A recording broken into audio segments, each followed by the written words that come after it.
Hi friends, welcome back to my channel. ഇന്ന് നമ്മൾ തയ്യാറാക്കുന്നത് കോക്ടെയിൽ ജ്യൂസാണ് കേട്ടോ. ഈ ചൂട് സമയത്ത് കഴിക്കാൻ പറ്റുന്ന വളരെ ടേസ്റ്റിയും ഹെൽത്തിയും ആയിട്ടുള്ളൊരു ജ്യൂസാണ്. അതെങ്ങനെയാണ് തയ്യാറാക്കുന്നത് നോക്കാം. കോക്ടെയിൽ ജ്യൂസ് തയ്യാറാക്കാണ്ട് ഞാനിവിടെ നന്നായിട്ട് പഴുത്ത പപ്പായ, ക്യാരറ്റ്, മാമ്പഴമാണ് എടുത്തിരിക്കുന്നത്. ഇത് മുഴുവനായിട്ട് ഞാൻ എടുക്കുന്നില്ല. എത്രത്തോളം ക്വാണ്ടിറ്റി ആവശ്യമുണ്ടോ അതിനനുസരിച്ച് മാത്രം എടുത്താൽ മതിയാകും. അപ്പോൾ ഞാനിവിടെ 2 മാങ്ങ തൊലി കളഞ്ഞ് കട്ട് ചെയ്തെടുത്തിട്ടുണ്ട്. അതുപോലെ തന്നെ പപ്പായയുടെ പകുതിയും തൊലിയൊക്കെ കളഞ്ഞിട്ട് കുരുവൊക്കെ കളഞ്ഞ് ചെറിയ പീസുകളായിട്ട് കട്ട് ചെയ്തെടുത്തു. ക്യാരറ്റും ഇതുപോലെ നുറുക്കി എടുത്തിട്ടുണ്ട്. സ്ലൈസായിട്ട് കട്ട് ചെയ്താണ് എടുത്തിരിക്കുന്നത്. ഈ ക്യാരറ്റ് നമുക്കൊന്ന് കുക്ക് ചെയ്തെടുക്കണം. ഈ ക്യാരറ്റ് നന്നായിട്ട് അരിഞ്ഞ് കിട്ടണം. അതിനായിട്ട് ലൈറ്റായിട്ടൊന്ന് സോഫ്റ്റ് ആകുന്നവരെ കുക്ക് ചെയ്തെടുക്കാം. അതിനുശേഷം തണുത്തതിന് ശേഷം ഒരു മിക്സിയുടെ വലിയ ജാറിലേക്ക് മാറ്റി കൊടുക്കാം. ആദ്യം ഞാൻ ക്യാരറ്റാണ് ഇട്ട് കൊടുക്കുന്നത്. ഇനി ഇതിലേക്ക് നമുക്ക് മാങ്ങ കട്ട് ചെയ്ത് ചേർത്ത് കൊടുക്കാം.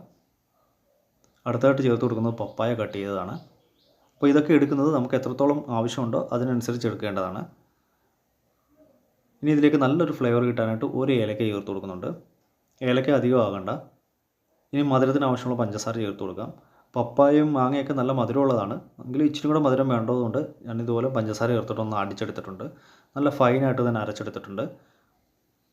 ഇനി ഇതിലേക്ക് നല്ല തണുത്ത വെള്ളം ചേർത്ത് കൊടുക്കാം. ആവശ്യാനുസരണം വെള്ളം ചേർത്തൊന്ന് കറക്കി എടുത്തിട്ടുണ്ട്. നമ്മുടെ ജ്യൂസ് ഇവിടെ റെഡി ആയിട്ടുണ്ട്. ഞാൻ അല്പം തിക്കായിട്ടുള്ളൊരു കൺസിസ്റ്റൻസിയിലാണ് ജ്യൂസ് തയ്യാറാക്കിയിരിക്കുന്നത്. അപ്പോൾ അത് നമ്മുടെ ടേസ്റ്റ് അനുസരിച്ച് തയ്യാറാക്കിയെടുക്കാം. ഇനി ഒരു ഗ്ലാസ്സിലേക്ക് സെർവ് ചെയ്ത് മാറ്റാം. ഞാനിവിടെ 3 ഗ്ലാസ് ജ്യൂസാണ് തയ്യാറാക്കിയിരിക്കുന്നത്. അങ്ങനെ ജ്യൂസ് ഗ്ലാസ്സിലേക്ക് സെർവ് ചെയ്ത് മാറ്റിയിട്ടുണ്ട്. വളരെ ടേസ്റ്റി ആയിട്ടുള്ള ജ്യൂസാണ് കേട്ടോ ഈ കോക്ടെയിൽ ജ്യൂസ്. ഇത് കണ്ണൂർ കോക്ടെയിൽ അല്ല കേട്ടോ.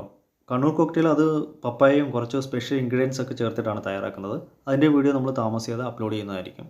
അപ്പോൾ ഇന്നത്തെ റെസിപ്പി എല്ലാവർക്കും ഇഷ്ടമായെന്ന് ഞാൻ കരുതുന്നു. എല്ലാവരും ഇതേ രീതിയിൽ ട്രൈ ചെയ്ത് നോക്കണം. വളരെ ടേസ്റ്റിയും ഹെൽത്തിയും ആയിട്ടുള്ളൊരു ജ്യൂസാണ്. വീഡിയോ ഇഷ്ടമായാൽ ലൈക്ക് ചെയ്യാനും ഷെയർ ചെയ്യാനും സബ്സ്ക്രൈബ് ചെയ്യാനും കമൻറ്റ് ചെയ്യാനും മറക്കരുത്. നല്ലൊരു റെസിപ്പിയുമായി വീണ്ടും കാണാം. Thanks for watching. ബൈ.